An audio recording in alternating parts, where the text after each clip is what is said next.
With a quick stab, I plunge my knife in deep and begin to saw in and out, cutting all the way around in a complete circle. The urge to reach inside and pull out handfuls of slimy guts is irresistible, so I begin to slop clumps of it into a bowl, squeezing it between my fingers as I do. This pumpkin will be the head for my scarecrow, so I'm giving it a traditional-looking jack-o'-lantern face. You know, the kind with the triangle eyes and that wide, menacing grin. For as long as I can remember, Halloween has always been a favorite holiday of mine. As a kid, my parents used to throw these elaborate Halloween parties where we'd decorate the house inside and out. We would do things like bobbing for apples, costume contests. They even converted our basement into a haunted house, complete with a casket that my dad, dressed as Dracula, would rise out of to scare us kids. So it's no surprise that, as an adult, I still get that nostalgic feeling this time of year. When I finish carving the pumpkin, I take it out to the porch and place it as the head on my scarecrow. It's sitting in a chair with a candy dish on its lap. Now, the classic gag is to dress up as a scarecrow yourself and then jump out at the kids as they reach in for the candy. But that one's been done so much that the kids are all suspecting it. So my trick is to have a dummy hold the candy to distract them. And then I stand perfectly still beside the path in a Grim Reaper costume, waiting to jump out and scare them as they leave. It works every time, especially if you put up other human-sized figures in your yard, so they don't know which one to be suspicious of. After a fun night of making children pay for their sugar fix with a scare, I leave the candy dish in the scarecrow's lap, take off my death costume, and head out on a walk. My neighborhood really goes all out for Halloween. You hear spooky sound tapes playing from porches, and see all manners of orange, green, and purple lights. So I like to walk around and look at all the decorations before they come down for the rest of the year. Every single house is decorated, except for this one where a curmudgeon-y old woman lives. She doesn't pass out candy or decorate at all, not so much as even a pumpkin on her porch. This year, I plan to play a trick on her. It is the night of trick-or-treating after all. So I brought a fake severed head from my own Halloween decorations and creep up to her porch. I then place it as if it's looking right up at the door, knock loudly, and run off to some bushes to hide and watch. The door creaks open, and the old woman looks around. At first it seems as if she might not even notice the head, but then she looks down. I was expecting a scream or for her to slam the door or something, but no. She just looks down and then collapses in the doorway. Oh no. Did I just give this old woman a heart attack or something? I run to the porch and check on her. She still has a pulse, thank goodness.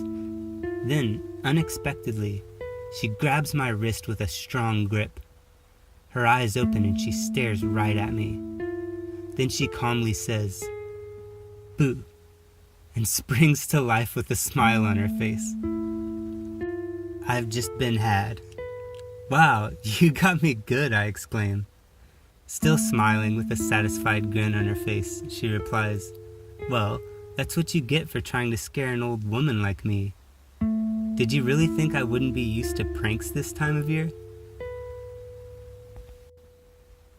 She doesn't seem upset at all, and instead offers for me to come inside for a cup of tea. I don't know why I always thought she was some kind of hag. She's actually a really kind lady, and we sit on her couch talking for at least a good 20 minutes. Eventually I ask her about Halloween and why she never decorates like the rest of the neighborhood. "My husband and I used to love decorating for Halloween," she said. "You should have seen it. The whole yard would be covered in pumpkins and tombstones.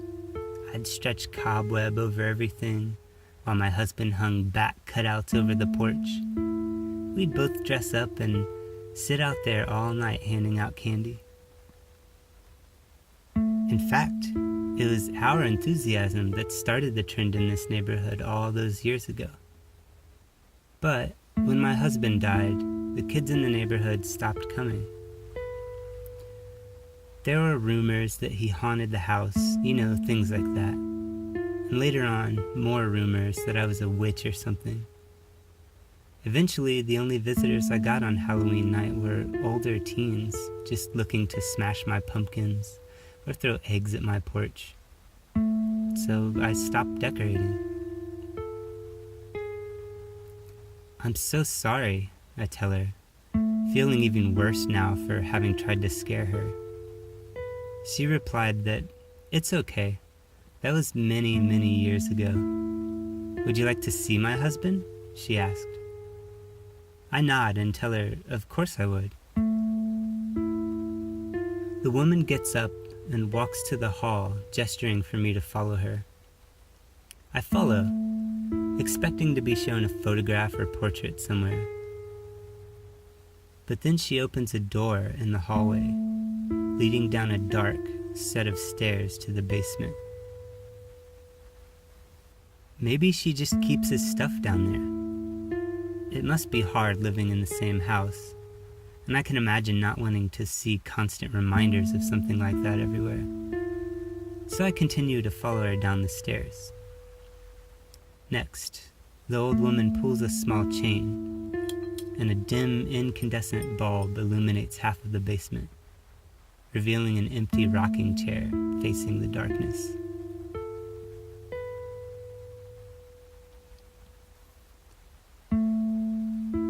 The woman continues to walk into the dark half of the basement and pulls another chain. As the light fills the room, I can see at least a dozen other chairs, and on each one sits a human body, shriveled and almost mummy-like. Terrified, I try to run back up the stairs, but my legs give out before I can reach them. The old lady looks over at me and asks, "Enjoying your tea, dear?" before dragging an empty chair next to the rest. I can't seem to move any of my limbs or even take a deep breath anymore. She must have drugged me. The lady then drags me over to the chair and props me up in it before taping my arms and legs to the chair and then taping my mouth shut. She sits in the empty rocking chair and begins to introduce me to her husband as though he were still alive. After telling stories for a while, she turns the light out above us, leaving me in the darkness. Next, she walks over to turn out the remaining light above her rocking chair. But before she does, she looks at me with a satisfied smile on her face, and she says, "Happy Halloween."